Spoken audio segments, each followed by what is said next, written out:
안녕하세요. 안녕하세요.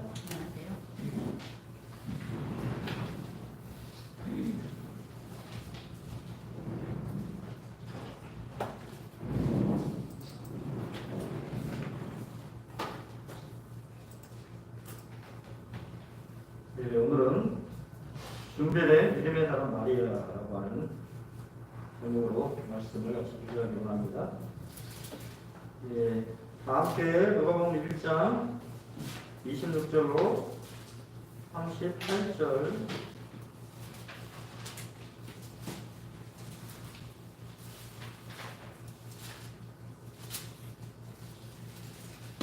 찾으셨죠?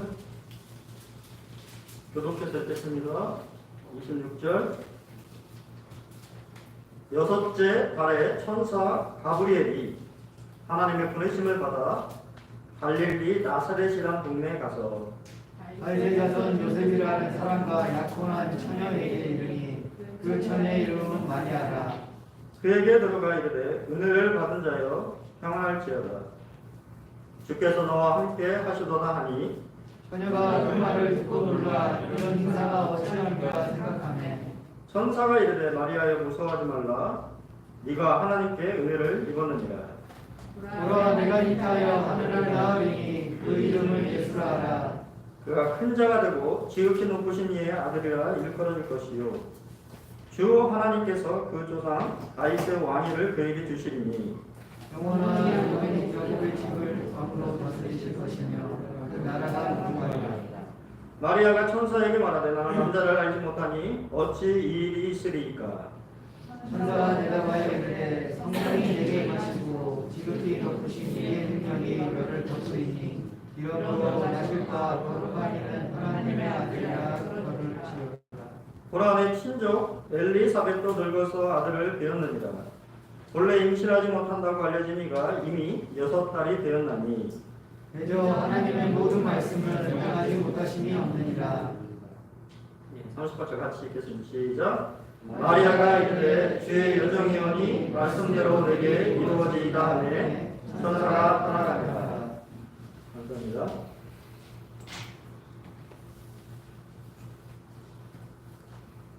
네, 우리는 먼저 좀 천사가 방문한 지역에 대해서 생각해 보기를 원합니다. 이스라엘의 가장 중요한 곳은 하나님의 성전이 있는 예루살렘이지요.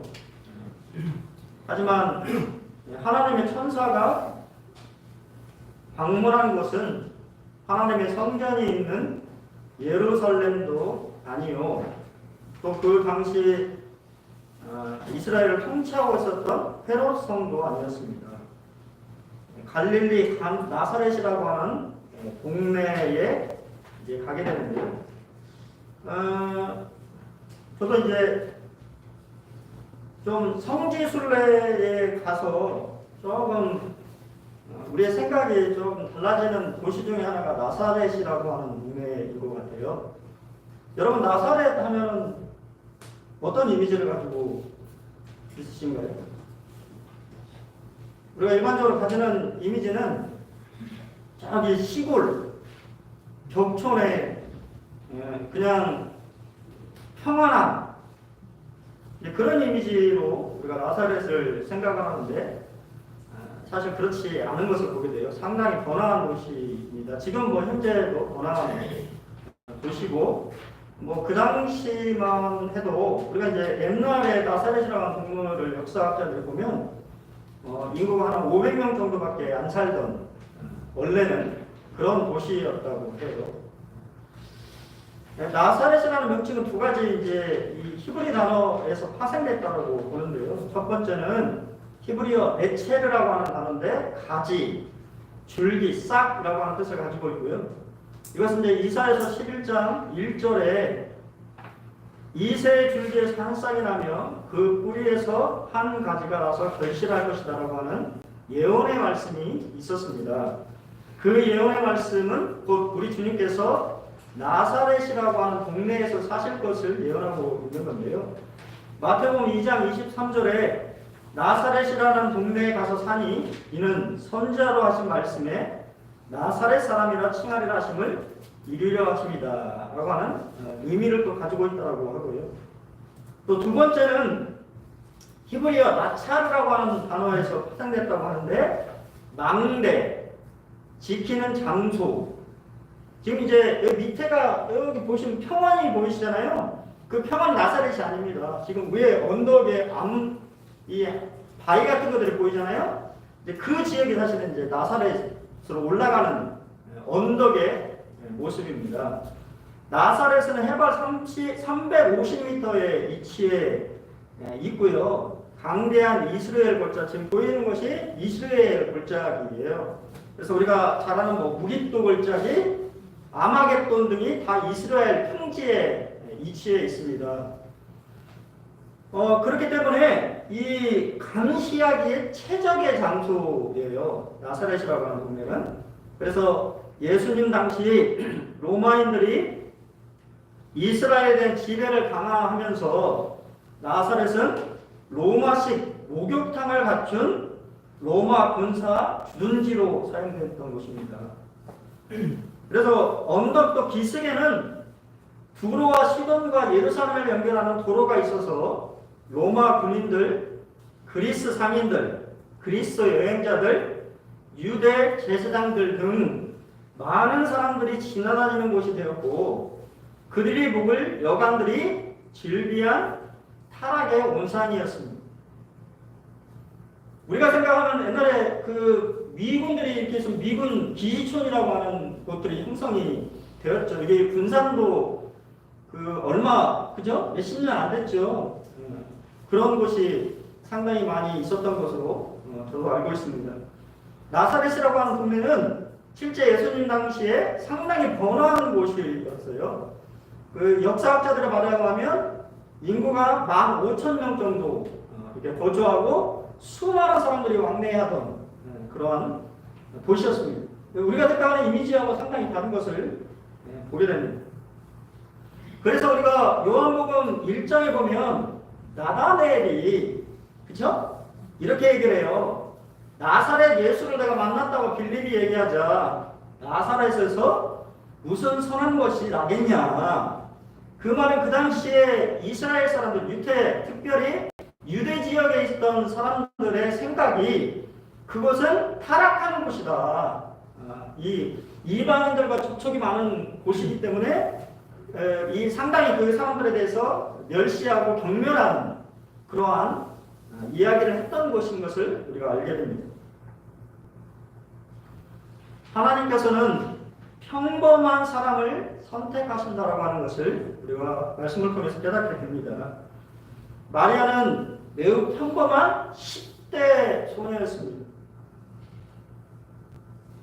유태인들이 그 당시 때 보통은 우리나라와 좀 다르죠. 우리 시대하고 좀 다르지만 보통은 12세부터 결혼을 했다고 해요. 약혼을 12세부터 해서 실제적으로 이 결혼하는 나이들이 보통은 이제 12세에서 15세 정도에 거의 대부분은 다 결혼을 하는 그런 것으로 봤을 때 마리아는 상당히 나이가 어린 그런 나이에 소녀였다고 하는 것을 우리가 알 수가 있습니다.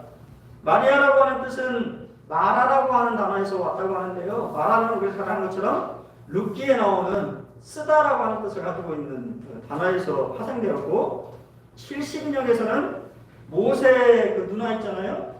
그 미리암에서 이렇게 왔다라고도 번역을 하고 있습니다. 어떻게 됐든 간에 마리아라고 하는 이름 자체는 좀 인생이 고달프고 쓰다라고 하는 것을 의미하고 있다라고 하는 것을 우리가 좀 생각해 볼 수 있다라고 생각됩니다. 그것은 아마 마리아가 살고 있었던 지정학적인 것을 생각해 봤을 때 그러한 부모들이 그러한 이름을 지었던 것으로 보여져요. 근데 이제 실제 가톨릭에서는 그 이름을 상당히 좀 많이 미화시켜서 이제 이게 이 미리암을 히브리식으로 번역하면 쓰다라고 하는 의미인데, 이집트식으로 또 번역하면 사랑스럽다, 아름답다라고 하는 뜻을 가지고 있다고 해요. 그것은 어떻게 선택하느냐 따라 다르겠습니다만, 어떻게 됐든 간에 마리아라고 하는 이름 자체가 그렇게 좀 좋은 이름은 아니었던 것을 보게 됩니다. 마리아는 가장 아름답거나 부자이거나 인기 있는 유명한 사람이 아니었습니다. 또한 그 당시에 그녀가 가장 경건한 사람이었다고 성경은 말하고 있지도 않습니다. 그녀는 그저 요셉이라는 사람과 약혼하여 결혼식을 기다리던 평범한 10대 처녀였습니다. 고린도서 1장 26절에 보면 형제들아 너희를 부르심을 보라 육체를 따라 지혜로운 자가 많지 아니하며 능한 자가 많지 아니하며 문벌 좋은 자가 많지 아니하도다라고 우리의 택하심에 대해서도 교훈하고 있습니다. 예로서 1장 5절로 6절에서도 그 깊으신 뜻대로 우리를 예정하사 예수 그리스도로 말미암아 자기의 아들들이 되게 하셨으니 이는 그가 사랑하신 자 안에서 우리에게 거저 주시는 바 그의 은혜의 영광을 찬송하게 하려는 것이다.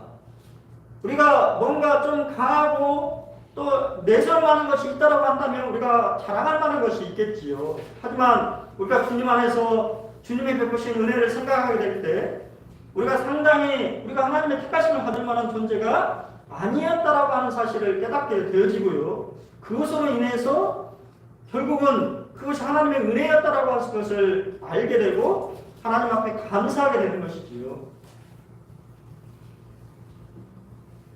28절에 보면 그에게 들어가 이르되 은혜를 받은 자여 평안할지어다 주께서 너와 함께 하시도다 하니. 자, 마리아가 실제적으로 그러한 이러한 인사, 어떻게 보면 특별한 인사를 받을 만한 소녀가 아니었기 때문에 이러한 말에 마리아는 놀랐다라고 하는 것입니다. 그리고 우리가 여기서 두 가지 주목할 사실은 하나는 천사가 마리아에게 경배하거나 기도하지 않았다는 것입니다. 또 다른 하나는 그녀가 은혜가 충만하다고 하지 않고 다만 은혜를 받았다라고 했다는 점입니다. 여기 28절 말씀을 이 로마 카톨릭에서는 상당히 중요하게 생각하는데요. 원래 이 라틴어 번역으로 하면 은혜가 충만함으로 해석할 수가 있다고 해요. 그래서 실제로 이 말씀을 은혜가 충만함으로 해석을 해서 마리아가 은혜의 근원이라고 가르칩니다. 잘못된 것이죠. 이게 상당히 사실은 중요한 말씀인데 그렇게만 좀 살펴보겠습니다. 마리아에게 몇 가지 비성경적인 교리를 우리가 좀 알 필요가 있는데요. 첫 번째는 무염시태라고 하는 말을 혹시 들어보셨는지 모르겠어요. 무염시태라는 말은 마리아는 타락한 재성 없이 즉 원죄 없이 태어났다고 이야기합니다. 그것은 로마서 3장 23절의 모든 사람이 죄를 범하였다라고 하는 말씀에 맞지 않는 것이죠. 두 번째, 영원한 처녀성. 마리아는 죽을 때까지 처녀로 남았다, 동정녀로 남았다라고 가르칩니다. 가톨릭에서. 하지만 마태복음 13장 55절에 보면 마리아와 요셉이 그죠? 아이를 낳았다. 그러니까 예수의 형제들이 있었다라고 하는 것을 성경은 이야기하고 있는데요. 그러면 카톨릭에서는 뭐라고 얘기할까요? 다른 마리아라고 얘기하더라고요. 그러니까 이 동정녀 마리아가 아니고 같은 이름을 가진 마리아가 얼마나 많겠어요. 그러니까 그 다른 이름의 마리아일 것이다라고 가르치더라고요. 세 번째는 승천설입니다. 마리아는 죽지 않고 육신을 입은 채 천국으로 올라갔다. 교황 베네딕토 15세는 마리아의 구원 협력서를 이야기했습니다. 곧 중보자 마리아 교리를 선언했습니다. 영혼들의 초자연적 생명을 회복시키고자 온전히 독특한 방법으로 구세주의 활동에 협력했다. 이렇게 가르칩니다. 그러니까 지금은 천주교에서 예수님으로 중보 기도를 하는 게 아니고 마리아의 이름으로 중보 기도를 한다는 거예요. 지금은. 이해하시십니까? 이러한 생각에 가장 아마 화를 낼 사람은 마리아 자신일 거예요. 성경은 약혼한 처녀, 그 처녀의 이름은 마리아. 그리고 34절은 나는 남자를 알지 못하니, 이 말은 처녀라고 하는 말이죠. 그 말은 아까도 말씀드린 것처럼 지정학적으로 봤을 때 나사렛이라고 하는 곳이 타락한 곳이었어요. 그 타락한 곳에서 자신의 정결과 지조를 지킨다고 하는 것은 쉬운 일이 아닐 것입니다. 왜냐하면 그 당시의 상황을 봤을 때 로마 군인들과 결혼을 한다는 것은 신분 상승의 기회죠. 안 그러겠어요? 우리나라 마찬가지잖아요. 우리나라도 사실은 우리가 그런 것들에 대해서 이 어두운 면이기 때문에 이야기를 안 하려고 하지만, 우리가 잘 아는 것처럼 기지촌이나 그런 곳에서 이 혼혈 아이들이 많이, 그죠? 태어났다라고 하는 것은 우리 사실 한국의 부끄러운 역사이기도 하지요. 하지만 그러한 타락의 원상인 나사렛이라고 하는 동네에서 자신의 처녀성을 지키는, 정결을 지켰던 여인이었다라고 하는 것은 성경이 지지하는 얘기입니다. 저는 캠벨 모간의 이야기를 조금 드리고 싶습니다. 프로테스탄트 교회는 너무나 오랫동안 동정녀 마리아에 관하여 잘못을 범해 왔습니다. 마리아 숭배는 우상 숭배입니다. 하지만 로마 카톨릭 교회는 우리 주님의 어머니를 잘못된 위치로 올려놓은 데 대한 반동으로 우리는 종종 그녀를 너무 무시해 왔으며, 그녀에게 부당한 대우를 해왔으며 거의 망각해 왔습니다. 그러므로 우리는 여기에서 우리가 보는 바대로 그녀를 보기로 합시다. 성경에서 말하고 있는 그대로의 마리아의 모습을 사실은 우리가 볼 필요가 있다라고 하는 얘기지요. 너무 카톨릭에서 너무 미화해서 마리아에 대해서 우상 숭배 하듯이 이야기하다 보니까 실제적으로 또 교회에서는 마리아의 믿음에 대해서, 마리아가 어떠한 인물이었는지에 대해서 거의 타부시했다라고 하는 것이죠. 이야기하지 않는 것이죠. 하지만 실제적으로 오늘 우리가 보고 있는 본문의 마리아의 모습은 너무 아름답고 너무 믿음의 그러한 사람, 하나님이 준비하신 하나님의 도구요, 하나님의 사람으로서 우리에게 많은 교훈을 주고 있다라고 하는 것입니다. 하나님께서는 이 10대 소녀에게 계획을 가지고 계셨다라고 하는 사실입니다. 그 계획이 무엇입니까? 그녀를 통해서 메시아, 인류를 구원할 메시아를 주겠다라고 하는 것입니다.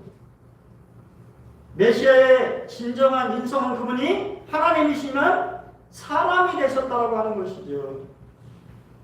두 번째, 그분의 사역과 신성, 그것은 무엇입니까? 그분의 이름이 예수, 구원자라고 하는 사실이죠. 그분의 본질은 그가 큰 자라고 하는 사실입니다. 그분은 하나님이시죠. 또 그분의 신분은 지극히 높으신 이의 아들이라고 하는 사실입니다. 또한 그분의 권리는 다윗의 왕위를 잇게 될 것이라고 하는 것입니다. 그분의 나라는 영원한 나라로 영원 무궁토록 그분이 왕노를 하실 것이라고 하는 것입니다. 이러한 놀라운 사실 계획을 가지고 있어요. 여러분이라면 어떻게 생각을 하시겠습니다? 이게 어떻게 들어오나요? 갑자기 생각지도 않은 이러한 얘기를 들었을 때 마리아는 얼마나 당황스러워했을까요? 오늘 우리를 향한 하나님의 계획은 무엇일까요? 여러분을 향한 하나님의 계획은 무엇입니까? 시편 128편 1절로 2절을 보면 여호와를 경외하며 그의 길을 걷는 자마다 복이 있도다. 네가 네 손이 수고한 대로 먹을 것이라. 네가 복되고 형통하리라. 참 하나님 얼마나 놀라운 분이신가요? 우리가 맡겨진 그 일을 그냥 수고해서 충성스럽게 감당하고 있으면 하나님이 뭐라고 한다고요? 복되다고 말씀하시는 거예요. 우리 유희성전님 농기계 고치신 일에 그 수고하시면 하나님이 네 삶이 복되다고 말씀하시는 것입니다. 또 가정주부로서 가정을 돌보시는 분들은 가정을 돌아보는 일들에 충성스럽게 감당하면 그 수고가 복되다고 말씀하시는 거예요. 특별히 그러한 우리가 일들을 할 때 하나님을 생각하면서 하나님 주신 이 나에게 맡겨진 일들을 감사함으로 즐거운 마음으로 감당하게 될 때 하나님은 그 삶이 복되다고 말하고 있는 것입니다. 때때로 하나님의 계획은 우리의 생각을 초월합니다.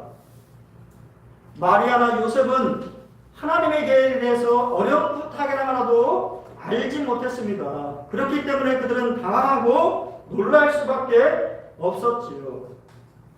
그냥 마리아의 계획은 약혼기간 1년이 끝나면 요셉과 결혼식을 올리는 것이었습니다. 하지만 우리 하나님의 계획은 마리아가 내 주의 어머니가 되라고 하는 것이죠. 그런 생각을 꿈에라도 꿔봤을 때 있습니까? 생각은 해봤겠지요. 왜냐하면 유태인의 처녀들은 일반적으로 메시아를 낳을 수 있겠다라고 하는 기대와 희망을 가지고 있기 때문에. 하지만 이 10대 나사렛에 살고 있는 이 마리아가 그런 생각을 얼마나 해봤겠습니까? 우리를 향한 하나님의 위대한 계획은 우리의 생각과 계획을 넘어섭니다. 잠언 16장 9절에 보면 사람이 마음으로 자기의 길을 계획할지라도 그의 걸음을 인도하시는 이는 여호와시다라고 말하고 있습니다. 우리가 많은 계획들을 세우지만 그 계획대로 되지 않는 것을 보게 됩니다. 결국은 하지만 그 모든 걸음걸음마다 하나님의 인도하심이 있다라고 하는 사실을 우리는 기억할 필요가 있다. 하나님은 실수하지 않으신 분이시잖아요. 또한 잠언 19장 21절에 사람의 마음에는 많은 계획이 있어도 오직 여호와의 뜻만이 완전히 서리라고 합니다. 사람은 많은 계획을 하지만 하나님의 뜻이 우리의 계획들을 통하여서 이루어져 나가는 것을 보게 됩니다. 그렇다면 하나님의 뜻을 어떻게 알 수 있을까요? 당연히 마리아는 천사가 찾아와서 특별한 인사말을 하게 됩니다. 28절에 그에게 들어가 이르되 은혜를 받은 자여 평안할지어다 주께서 너와 함께 하시도다 하니, 주께서 너와 함께 하시도라는 말은 단순한 인사말이 아니라 하나님께서 마리아를 통해서 이루시기를 원하시는 일이 있다는 의미입니다. 하나님의 함께 하심은 이스라엘 민족의 시작이었고 출애굽의 시작이었으며 가정이었고 완성이었습니다. 이스라엘 역사 자체가 하나님의 함께 하심에 대한 역사죠. 그렇다면 왜 하나님이 그 민족들과 함께 하셨습니까? 그 민족들을 통해서 특별한 일을, 목적을 이루시기 위한 것이지요. 하나님의 함께 하심은 믿음의 사람들에게 하나님께서 특별한 일을 위해 택하셨다는 말입니다. 그럼 우리는 어떤가요? 예수님이 승천하시기 전에 우리에게 이 말씀을 하셨지요. 28장 19절에 그러므로 너희는 가서 모든 민족을 제자를 삼아 아버지와 아들과 성령의 이름으로 세례를 베풀고 내가 너희에게 분부한 모든 것을 가르쳐 지키게 하라. 올지어다 내가 세상 끝날까지 너희와 항상 함께 있으리라. 너희와 항상 함께 있다라고 하는 것은 우리에게 특별한 임무를 주셨다라고 하는 이야기예요. 그냥 내 마음대로 살아가는 것이 아니고 우리 주님의 마지막 명령하시면서 우리가 그런 명령들을 수행해 나가야 된다고 하는 것을 의미하는 것입니다. 마리아에게 주님이 너와 함께 하신다라고 말하면서 그의 삶이 이제 어떠한 특별한 하나님의 계획과 하나님의 목적이 그녀의 삶을 통하여서 이루어질 것을 말씀하고 있는 것처럼 우리 주님께서도 모든 성도들에게 어느 누구에게 말한 것이 아니라 모든 성도들에게 복음을 증거하고 또 그들에게 예수 그리스도를 통하여서 침례 순종케 하고 주님이 말씀하신 그 많은 귀한 말씀들을 가르쳐서 제자화시키라고 하는 것이 이 땅을 향한 우리 주님의 명령이라고 하는 사실을 다시 한번 기억하기를 원합니다. 두 번째는 신족 엘리사벳의 임신 소식과 격려의 메시지를 통해서 하나님의 뜻을 알게 하셨습니다. 참 하나님은 참 놀라우신 분인 것 같아요. 그냥 동정녀 마리아 이렇게 죽였다라고 하면 얼마나 믿기지 않겠어요. 믿을 수가 없는 거잖아요. 하지만 친척인 엘리사벳, 마리아도 그녀가 임신할 수 없었다라고 하는 사실을 알고 있을 것입니다. 본을 보여주시는 것이죠. 믿을 만한 증거를 보여주시는 것이죠. 하나님 그런 분이신 것 같아요. 그냥 무작정 믿으라고 말씀하시는 것이 아니라 믿을 수 있는 증거를 보여주시는 것이죠. 그리고 믿도록 하는 것입니다. 엘리사벳의 임신은 하나님께서 초자연적으로 인간의 임신에 개입하셨다라고 하는 것을 확인시켜 주는 것입니다. 하나님께서 자신의 능력을, 자신의 목적을 성취하심을 나타내는 것이지요. 단지 믿음으로 그 하나님의 계획에 협력하기만 하면 하나님의 일은 반드시 이루어진다라고 하는 사실을 말하고 있는 것입니다.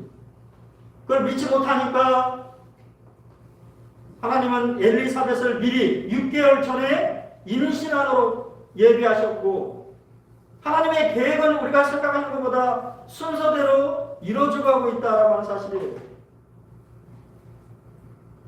아브라함에게 창세기 18장 14절에 여호와께 능하지 못할 일이 있겠느냐. 욥에게 욥기 42장 2절에 주께서는 못하실 일이 없사오며 무슨 계획이든지 못 이루실 것이 없는 줄 아오니. 예레미야에게 예레미야 32장 17절에 슬프도소이다. 주 여호와여 주께서 큰 능력과 표심팔로 천지를 지으셨사오니 주에게는 할 수 없는 일이 없으시니. 예수님 스스로도 마태복음 19장 26절에 예수께서 그들을 보시며 이르시되 사람으로는 할 수 없으나 하나님으로서는 다 하실 수 있느니라.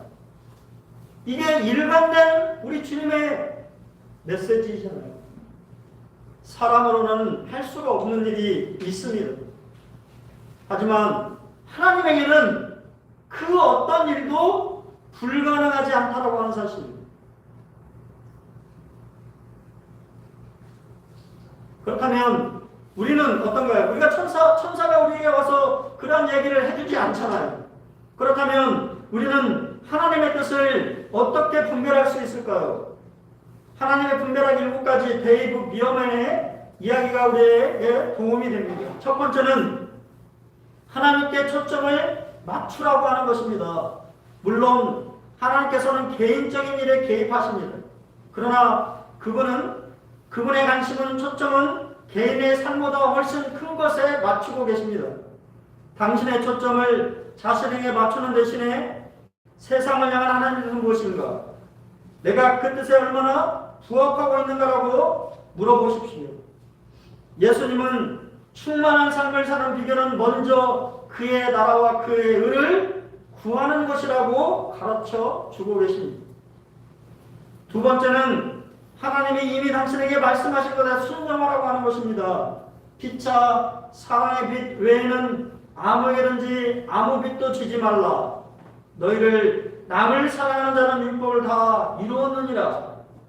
하나님께서 당신이 하기를 원하시는 것을 당신은 이미 알고 있는 것이 있지요. 예를 들면 나쁜 습관을 버리는 것, 미워하는 형제를 용서하는 일 등 이미 우리는 양심이 있기 때문에 하나님이 나에게 무엇인가를 하라고 말씀하신 것을 이미 알고 있다라고 하는 사실이에요. 그런 것이 있다고 한다면 그냥 순종하라고 하는 것입니다. 그것이 하나님의 뜻이라고 하는 것이죠. 모르는 부분에 순종하기 전에 이미 알고 있는 부분에 순종하라고 하는 것입니다. 세 번째는 기도하라라고 하는 것이죠. 아무것도 염려하지 말고 다만 모든 일에 기도와 간구로 너희 구할 것을 감사함으로 하나님께 아뢰라. 하나님의 말씀을 통해 다른 사람을 통해 당신의 마음을 통해 일하시면서 그분의 뜻을 보여주시도록 기도하라고 하는 것입니다. 하나님의 뜻은 어디에 있습니까? 나를 향한 하나님의 뜻은 어디에 있는지 기도하라고 하는 것이죠. 네 번째는 성경을 연구하라고 하는 것입니다. 하나님은 그분의 말씀인 성경을 통해서 우리에게 말씀하십니다. 그러므로 규칙적으로 성경을 묵상해야 되는 것이지요. 다섯 번째는 조언을 구하라고 하는 것입니다. 당신의 문제를 성경을 잘 알고 있는 사람들과 나누어야 됩니다. 또한 어떨 때는 당신을 잘 아는 비그리스도인들에게도 귀중한 통찰을 얻을 수도 있습니다. 하지만 이것은 어떻게 보면 가장 우선순위에 놓여서는 안 되는 것이죠. 가장 첫 번째는 하나님의 말씀을 통해서 인도를 받는 것이겠지. 하지만 이러한 조언들이 실제적인 도움이 된다라고 하는 사실입니다. 여섯 번째는 생각하라고 하는 것이죠. 당신의 우선순위를 적어보라고 하는 것입니다. 과거의 경험과 현재의 목표를 분석해 보십시오. 가슴이 아니라 머리를 사용해서 결정의 득실을 생각하라고 하는 것이에요. 우리 때때로 보면 어떠한 결정들을 할 때 가슴으로 그냥 내 감정에 휘둘려가지고 결정할 때가 상당히 많이 있다라고 하는 것이에요. 그러지 말고 그것이 정말 하나님의 뜻인지 분별해보라고 하는 것이죠. 나에게 정말 유익한 결정이 될 것인지를 생각해보라고 하는 것입니다. 마지막에는 그러한 과정들을 거쳤다고 한다면 확신을 갖고 행동하라고 하는 것입니다. 이상의 6단계를 밟았다면 당신은 결정을 내리고 하나님의 인도하심을 확신할 수 있다. 그리스도인의 삶은 바로 믿음으로 행하는 것이다. 믿음이 없이는 하나님을 기쁘시게 할 수 없다고 말하고 있습니다. 이상의 단계를 거쳤다고 한다면 분명히 그것이 하나님의 뜻이라고 분별했다고 한다면 그대로 믿음으로 밀고 나가라고 하는 것입니다. 그렇게 될 때 하나님은 그러한 것에 분명히 응답해 주실 것입니다. 네 번째는 하나님의 계획은 우리의 반응을 요구한다라고 하는 사실입니다. 마리아가 38절에 마리아가 이르되 주의 여종이오니 말씀대로 내게 이루어지이다 하매 천사가 떠나가니라. 주라고 하는 말은 키리오스라고 하는 헬라어인데 로마 황제에게만 쓰는 단어라고 합니다. 여종은 둘레라고 하는 헬라어인데 노예를 뜻하는 둘로스의 단수 여성형입니다. 사도 바울이 자신의 서신에서 예수 그리스도의 종이라고 했을 때 종이라고 하는 표현이 둘로스인데 그 둘로스의 여성형이 둘레입니다. 근데 재미있는 것은 이 둘레라고 하는 단어가 성경에 3번밖에 안 나온다고 하는 사실이에요. 그것도 루가가 쓴 누가복음에 2번, 사도행전에 1번입니다. 여러분, 저는 참 이 종이라고 하는 말을 쓰기가 참 부담스러워요. 종이라고 하는 것을 참 우리 어떤 분들은 이 종이라는 말을 너무 자연스럽게 쓰는 사람들이 있어요. 그 무게감을 잘 모릅니다. 종은 군인이나 종에게 황제의 명령은 죽음까지 내어놓게 하는 절대적인 것입니다. 종의 가장 큰 특징은 자기 계획이나 생각이 있을 수 없고 자기 주인에게 소속되어 있다고 하는 것이지요. 종이라고 하는 말은 자기 생각이 없는 것이에요. 그냥 주인이 명령한 대로 사는 것이 종의 특징입니다. 근데 그런가요? 주의 종이라고 말을 하면서 자기 마음대로 사는 사람들이 얼마나 많이 있습니까? 그냥 자기 하고 싶은 대로 사는 사람들이 너무나 많이 있어요. 그런 걸 보게 될 때 참 종의 무게감을 느끼게 됩니다. 하지만 이 마리아가 자기 스스로를 주의 여종이라고 표현했다고 하는 사실은 자신의 모든 것을 온전히 주님 앞에 맡겼다라고 하는 사실을 우리에게 가르쳐 줍니다. 어린 소녀 마리아가 가진 것은 죄 없음이 아니라 커다란 믿음이었습니다. 하나님은 일을 계획하셨고 시작하셨습니다. 그리고 마리아는 믿음으로 하나님께 협력했습니다. 우리 주님은 얼마나 인격적이신 분이신가요? 일방적으로 명령하지 아니하시고 말씀하심으로 우리의 협력을 기대하시는 것이죠. 존 메갈러는 이 말씀에 대해서 이렇게 이야기를 해줍니다. 마리아는 아이를 임신하게 될 것이라는 천사의 말을 듣는 순간 앞으로 닥칠 모든 어려움을 예상했을 것이다. 그녀는 자신의 구원자를 낳을 것이라는 사실을 알고 기뻐했을 테지만 앞으로 온갖 수치를 당할 것이라는 두려움을 아울러 느꼈을 것이 분명하다. 하지만 마리아는 그녀가 치를 대가를 알았지만 이에 견주어 그리스도의 어머니가 되는 엄청난 영광스러움에 마리아는 무조건 복종하며 주의 여종이오니 말씀대로 내게 이루어지이다라고 말했다. 마리아는 뜻하지 않은 임신 때문에 평판이 나빠질 것을 두고 오래 고민한 것으로 보이지는 않는다. 오히려 즉시 겸손한 태도를 취하며 더 이상 의심하거나 따지지 않고 하나님의 뜻에 기쁘게 복종했다. 그녀는 천사의 수태를 알리는 천사의 말을 지극히 경건한 태도로 받아들였다. 마리아가 성숙한 믿음을 지녔고 하나님을 진정으로 경외했다는 사실을 엿볼 수 있는 대목이다. 다음에 살펴보겠지만 그녀는 자신을 향한 하나님의 계획을 크게 반기며 기뻐했다. 우리 참 많이 외우는 말씀이죠. 예레미야 29장 11절 여호와의 말씀이니라 너희를 향한 나의 생각을 내가 아나니 평안이요 재앙이 아니니라 너희에게 미래와 희망을 주는 것입니다. 실제 근데 그렇습니까? 상황은 그렇지 않다고 하는 것이에요. 우리에게 주어진 상황들은 실제적으로 어려움이 닥친다라고 하는 것입니다. 힘듦이 있다라고 하는 것이. 하지만 우리의 마음은 평안함이 있는 것이죠. 왜냐하면 우리 주님이 어떤 분이시라고 하는 것을 우리가 믿기 때문에 그 모든 상황 가운데에서도 우리 주님은 우리에게 미래와 희망을 주실 것이라고 하는 사실을 우리가 믿기 때문에 순종할 수 있는 것이죠. 적용을 보겠습니다.